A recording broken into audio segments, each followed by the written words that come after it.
estamos de regreso y ya tenemos con nosotros nuestro invitado en el día de hoy, porque es un invitado muy especial. Tenemos un plato fuerte. Hoy está con nosotros Kinger Moquete, quien es abogado, experto en Derecho Laboral y Seguridad Social. Bienvenido, Kinger. ¿Cómo tú estás? Gracias, Francis, a ti y a tu equipo por esta gentil invitación, compartir con tus amables televidentes. Es un placer, estamos bien. El placer es nuestro, Kinger, y espero que sea la primera de muchas. Kinger, el derecho laboral, vamos a iniciar. Yo sé que tú fuiste director de calidad del SENASA, también trabajaste como gerente de subsidio de la CISARRIL y gerente de operaciones de Unipago. Vamos a hablar, iniciando con el derecho laboral, porque ya en Seguridad Social vamos a dejarlo para el final y tú tienes más de donde hay tela que cortar. Ahora mismo nos encontramos en una situación donde el presidente dio unas nuevas informaciones de nuevas introducciones al derecho laboral, como el teletrabajo. Cuéntanos cómo está esta situación con los empleados, con los dominicanos, tanto los empleadores como los servidores. Cómo no, mira, el teletrabajo entraña nuevos retos no solamente para los empleadores, sino también para los trabajadores. Hay retos y desafíos. Por ejemplo, digamos que los riesgos laborales, tú trabajando en tu casa, tuviste un resbalón, ¿cómo tú demuestras que realmente fue trabajando, ¿verdad? Digamos que tú tienes 2 pisos en tu casa y en la parte de arriba que tiene el espacio donde tú trabajas, si es en una computadora o lo que sea, y cómo demuestra el horario, ese tipo de cosas. Por eso es importante que cuando se vaya a trabajar en teletrabajo estén claramente convenidas la situación, la ubicación del trabajo y la modalidad del trabajo. Esto así para que cuando haya que hacer un reclamo de riesgos laborales ante el IDOPRIL por un accidente o una enfermedad laboral, si se quiere, no pueda ser controvertida ante el IDOPRIL. Tú sabes que aunque estés trabajando en la casa, probablemente tú no tengas, digamos que es un oficio que haces en una computadora. Probablemente en tu casa no tengas las facilidades de un buen escritorio y una silla ergonómica y esas cosas, sino que lo haga en la mesa de tu casa, probablemente. Ese trabajo realizado así, de forma consecutiva y por un periodo extendido de tiempo, puede que te genere algunas patologías, que el túnel carpiano en las manos, la propia posición del cuerpo te genere desviaciones y ese tipo de cosas. Entonces, esos son algunos de los retos que entraña el teletrabajo. Habría que ver siempre que el trabajador se asegure de colocar en los contratos que el empleador le provea las facilidades. Hay otras cosas ya de carácter económico que pueden impactar al trabajador. Digamos que usted tiene un sueldo de 20,000 pesos y usted se desplaza a su lugar de trabajo y gasta 3, 4,000 pesos. Pero si usted va a estar trabajando en su casa, en una computadora, probablemente eso le vaya, y impresora y todo eso, probablemente eso le ocasione más gastos de energía eléctrica con aire encendido el día entero. Probablemente usted pagaba 6, 7,000 pesos de factura, probablemente ahora se le duplique. Exacto. Entonces, todo eso son cosas que hay que tener convenida y que se les recomienda a los trabajadores que negocien, y de manera muy especial a los empleadores que consideren ese tipo de riesgos legales que pueden devenir posteriormente en una demanda. Kinger, tú explicándonos de los pros y los contras de lo que puede avecinarse con esta nueva modalidad del empleo laboral, tanto para el trabajador como para el empleador. Pero se puede llegar a un acuerdo entre el empleador y el empleado. Ok, yo no voy a pagar transporte, no voy a pagar combustible, no voy a pagar pasaje, pero entonces me va a duplicar el costo de la energía eléctrica. Claro. O tengo que comprar algunos equipos que yo en mi casa no tengo. Por Claro. ejemplo, yo tengo computadora, pero no tengo impresora. Probablemente no tengas inversor, por ejemplo. También. Y tu casa probablemente sea servicio 24 horas, pero eventualmente hay un corte eléctrico y eso te puede crear traumas o digamos, ausencias, aun sean virtuales en tu trabajo. Entonces, probablemente, es un tema de negociación, ¿verdad? Yo creo que en principio debería haber una plantilla macro o marco que sirva de instrumento de negociación, donde se le diga, usted va a trabajar en teletrabajo, yo le garantizo la provisión de la energía ininterrumpida, le garantizo un mobiliario adecuado para que usted pueda trabajar, o espero que usted tenga eso y consecuentemente su salario probablemente sea mucho mayor, y te aseguro de alguna manera que que tú vas a tener esos gastos cubiertos, ¿verdad? Pero siempre es bueno que en la modalidad del contrato se establezca que es bajo la modalidad de teletrabajo para los casos en que pueda suceder algún accidente o alguna enfermedad laboral, y las investigaciones propias que realiza el IDOPRIL cuando se hace una reclamación a través de esos formularios, el IT1 y el IT2. Una pregunta. ¿Está la República Dominicana preparada para iniciar con esta nueva modalidad del teletrabajo, aunque las autoridades, el gobierno esté apresto o hayan ya iniciado? Por lo menos en la parte legal, estén interesados en tener un marco legal. Mira, yo creo que la pandemia del COVID no estábamos preparados, pero definitivamente la pandemia del COVID nos hizo adecuar las normativas. Por eso tú ves que hay una normativa emitida por el Ministerio de Trabajo para los trabajadores, los servidores del sector privado, y el Ministerio de Administración Pública emitió una serie de normativas que la ha venido modificando en el tiempo, haciéndole ajustes para los servidores públicos. Entonces las condiciones están dadas a nivel de normativa. Habría que ver el nivel de madurez de determinados actores, de determinados colaboradores, empleados, su nivel de madurez para entender, y es una dinámica que pueden adquirirla con un par de horas de talleres de formación, para saber que cuando está en teletrabajo, aunque esté en su espacio de su casa, en su habitación o en el espacio que él designe en su casa para trabajar, tiene que ceñirse a las normas éticas, a las normas de higiene y seguridad en el trabajo, y sobre todo la seguridad de los activos, como pueden ser los activos de información. La información que maneja debe estar cubierta. Normalmente los contratos de trabajo bajo esta modalidad de teletrabajo, las empresas se aseguran de tener el dispositivo que está utilizando el trabajador controlado, por ejemplo, con bloqueo de determinados sitios que puedan colocar en situación de vulnerabilidad a los sistemas. Pueden tener conexiones VPN, que son conexiones seguras, y otras herramientas para garantizar la seguridad de la información que se está manejando desde la PC en teletrabajo. Por eso siempre es bueno que ese tipo de convenciones queden claras. El trabajador debe saber, por ejemplo, que todo lo que haga en esa computadora está siendo monitoreado. No que puede, que está siendo monitoreado, y que se acudirá a ella en caso de a esa evidencia en caso de alguna averiguación. Exacto. O sea, no es que no sería costo efectivo que las empresas tengan el sistema implementado en todas las PC y que tengan para cada operador, para cada colaborador que esté trabajando en teletrabajo, viéndolo ahí el día entero. Los sistemas lo hacen y generan alertas, y en los casos de alertas es que puede, digamos, iniciarse una investigación. Pero siempre es bueno reglas claras, negociaciones claras, condiciones justas y respetuosas para los dos que le garanticen los derechos a ambos, y saber que también hay un elemento de la privacidad. Aunque usted esté en una computadora de su trabajo, en algún momento, por ejemplo, usted pudiera entrar a su servicio de Internet Banking. Exacto. De la banca comercial a la que pertenezca. Entonces, debe haber algún mecanismo que le garantice al trabajador. Eso normalmente por código de ética impide al empleador, pero si no tiene código de ética implementado, puede que cualquier persona que esté en la parte trasera de seguridad pueda igual monitorear los usuarios y contraseñas de sus correos personales y ese tipo de cosas. Lo recomendable es que el que esté en teletrabajo, mientras esté conectado en la VPN, no acceda a nada personal. Si quiere entrar a su correo personal, en un momento de descanso se desconecta y hace sus operaciones bancarias, su correo personal y cualquier cosa personal, porque todo por lo general es monitoreado.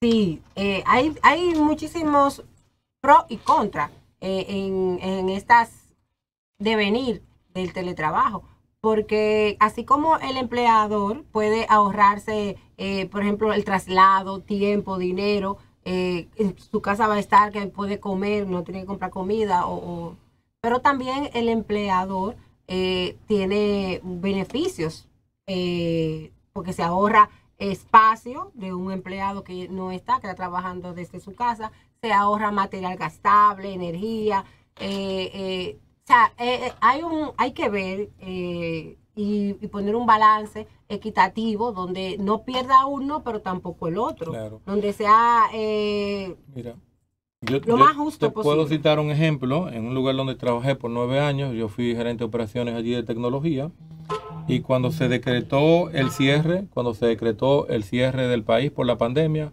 esa empresa puso literalmente al 95% del personal a trabajar en teletrabajo.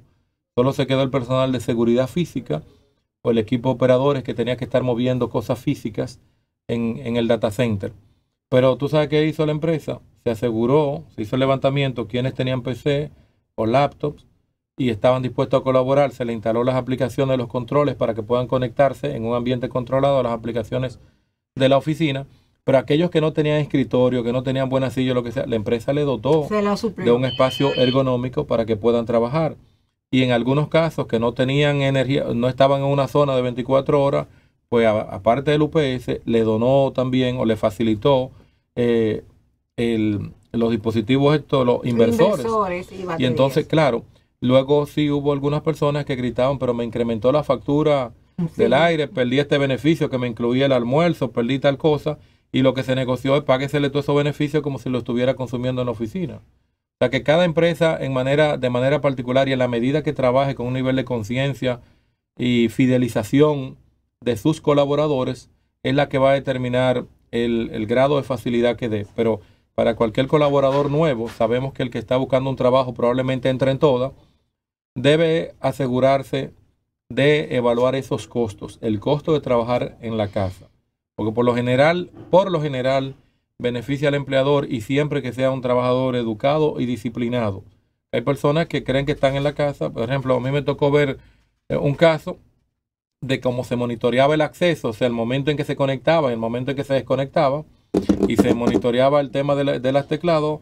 Había un león que ponía una tecla en la barra espaciadora, ponía un objeto en la barra espaciadora, y ahí se veía que estaba... y entonces en otra ventana abría un videojuego. Entonces tú comprenderás que las empresas también tienen esos controles para garantizar que el empleado realmente cumpla la función para la que fue contratado. O sea que es un tema de mucha madurez, no solamente del trabajador, sino del empleador, y que hay que considerar siempre de cada parte los riesgos que le entraña esa modalidad de trabajo. Pero lo importante es que es muy positivo que el gobierno esté creando la infraestructura legal, la infraestructura jurídica para garantizar el teletrabajo, porque eso puede beneficiar. Yo te digo, yo conozco personas que son altos ejecutivos de empresas nacionales, algunas multinacionales que trabajan desde sus villas, en Casa de Campo, en Jarabacoa, o sea, con una vista maravillosa, pero resuelven en su trabajo totalmente. Claro. Y los técnicos, el mundo de la tecnología se ha revolucionado. Los trabajadores están mucho más cómodos porque todo tecnólogo tiene un buen equipo. Eso es así. Por ejemplo, lo único que tienen que saber cuando van a estar en teletrabajo, cuando tienen que conectarse a la empresa, a partir del momento en que se conectan, todo lo que haga queda controlado. Y es un tema que siempre tiene que estar claro, porque ahí puede haber una conjunción o un conflicto de derecho, el derecho a la intimidad. Pero a la medida en que usted lo sepa y haga un uso responsable de las tecnologías, no va a tener problemas.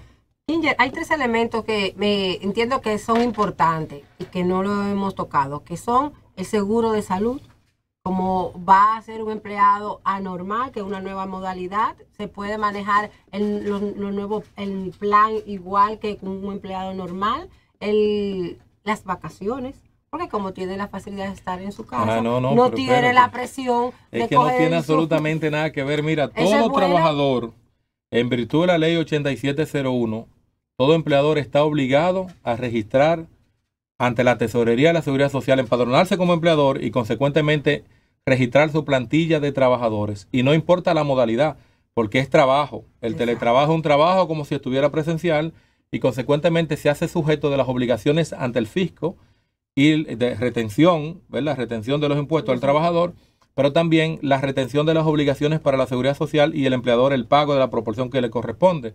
En la Seguridad Social tú sabes que tenemos 3 seguros, que es el seguro familiar de salud y el seguro de pensiones, que estos dos son financiados por el empleador y trabajador en una proporción más o menos 30%, 70% de la total de la contribución, mientras que el seguro de riesgo laboral es que es cubierto íntegramente por el empleador, que va entre un 1.1 y un 1.3 del salario del trabajador y lo cubre íntegramente el empleador.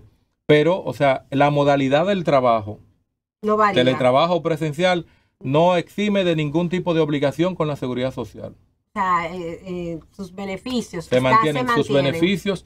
Tú sabes que, por ejemplo, una persona que está en teletrabajo y tiene su esposa, tiene 2, 3 niños, 4 niños, por solamente él estar registrado en la Tesorería de la Seguridad Social, inmediatamente está cubierto de la protección que le brinda el Estado Dominicano a través del Seguro Familiar de Salud para el régimen contributivo, que lo cubre a él, a su esposa y a sus dependientes, y también, bajo una condición determinada, a los adultos mayores o a los padres, que pagando el costo de la cápita. Entonces, es lo mismo para el trabajador. O sea, paga lo mismo que esté la esposa y todos los hijos, que esté el núcleo familiar completo, no paga más porque incluye a la esposa, incluye a los hijos. Es el mismo descuento, le van a descontar más o menos un 3%, para decirlo en números redondos, de su salario, y el empleador va a poner un 7%, para decirlo en números redondos, Sí. que es más o menos un 10%. Entonces, eso es importante, que la gente no tenga miedo, me va a incluir en el seguro, sí. De que lo incluyan la TCS, sí, le descuentan un poquito, un 3% para el seguro de riesgos laborales, más o menos un 3% para el seguro familiar de salud, más o menos también un 3% para el seguro de vejez, discapacidad y sobrevivencia, y eso le garantiza a usted acumular para, al cabo de 365 cotizaciones, eso es más o menos 35 años de trabajo, usted puede tener una pensión que se espera que sea digna. 35 años. Y que ya sabemos, 360 cotizaciones, y que ya sabemos, o meses cotizados. Exacto. Y que ya sabemos que debemos mejorar ese sistema de pensiones porque las pensiones no van a ser nada dignas. Una tasa de reemplazo proyectada entre un 22 y un 30% es imposible. Es decir, que si usted gana 100 mil pesos al momento de su pensión, el monto de su pensión va a ser entre 20 mil y 30 mil pesos. Eso es sencillamente, eso es prácticamente pasar de ser una persona productiva a la mendicidad. Exacto, porque el que tiene un estilo de vida de 100 mil pesos, de un momento a otro tiene que bajarlo a 20 mil, 30 mil. Realmente es cambiar totalmente su calidad de vida, sí, porque sí, no podrá. Pero eso es un to-do, es un pendiente de la seguridad social, resolver, aplicar las medidas de performance necesarias para mejorar y perfeccionar. Hay algunos que hablan de incrementar la tasa de cotización. En la actualidad se cotiza en base al 10% del salario del trabajador, por ejemplo, para pensiones. En otros países es el 18, el 20, el 16. En el que menos gana, el que está más cerca de nosotros, es un 14. Y claro, mientras más se cotice, mayor puede ser la rentabilidad. Otros tienen liberado la Comisión Clasificadora de Riesgo y Límites de Inversión que existe en nuestro país, que es lo que le autoriza en qué instrumentos invertir los fondos de pensiones. Hay otros países que tienen un apetito de riesgo mayor y consecuentemente las ganancias son mayores, pero implica más riesgos. Por ejemplo, por eso es que tú ves que en países como Finlandia, por ejemplo, con la crisis la crisis inmobiliaria y las estafas piramidales de Madoff, por ejemplo, prácticamente se comieron los fondos de pensiones de países tan avanzados como Finlandia, por ejemplo. Y la gente pasó, o sea, los niveles de pobreza sencillamente aumentaron y tuvo el gobierno que buscar dinero por otro lado porque todo quebró. Bueno, entonces, por eso es bueno hay que aplicar medidas de performance. Quizás el aumentar un poquito la recaudación, fortalecer la función reguladora. Otra cosa es también permitir, ya se está permitiendo en nuestro país, pero como hay poca confianza todavía, el que la gente realice aportes extraordinarios a su fondo de pensiones. En otros países, cuando tú realizas aportes extraordinarios, de ese aporte extraordinario, de lo acumulado y su rentabilidad, tú puedes disponer de él. Entiendo que la normativa nuestra también lo dispone. Por ejemplo, digamos, yo tengo cerca de 5 millones 100 mil pesos acumulados en mi AFP, pero yo no puedo disponer de esto si tengo una emergencia urgente o cualquier necesidad urgente. Yo puedo acudir al crédito normal como cualquier ciudadano. Pero eso quizás debamos ajustarlo. Pero otro ajuste importante a la seguridad social es el tema de los cuidados paliativos, el tema de la salud mental, el cuidado de los adultos mayores. Tú has conocido el término y qué cosa más inhumana. A fulano lo entregaron, se lo desahuciaron ya, que le entregaron a la familia. Es una persona que está agonizando y que ya no se perfila médicamente una mejoría y se lo entregan a la familia para que se muera en su casa. Eso significa un día, 2 días, 1 semana, 2, 3, 4 semanas esa persona hasta agonizando, meses, destruyendo emocional y económicamente esa familia, y hasta los vecinos se ven impactados por eso. Aquí los servicios sociales es un gran ausente en nuestro sistema dominicano de seguridad social que deberíamos mejorar, porque ya lo sabemos hace tiempo. Eso es así. Inger, con tu permiso, vamos a una breve pausa, pero vamos a seguir hablando de esta situación que es tan penosa y calamitosa para nosotros los dominicanos. Regresamos.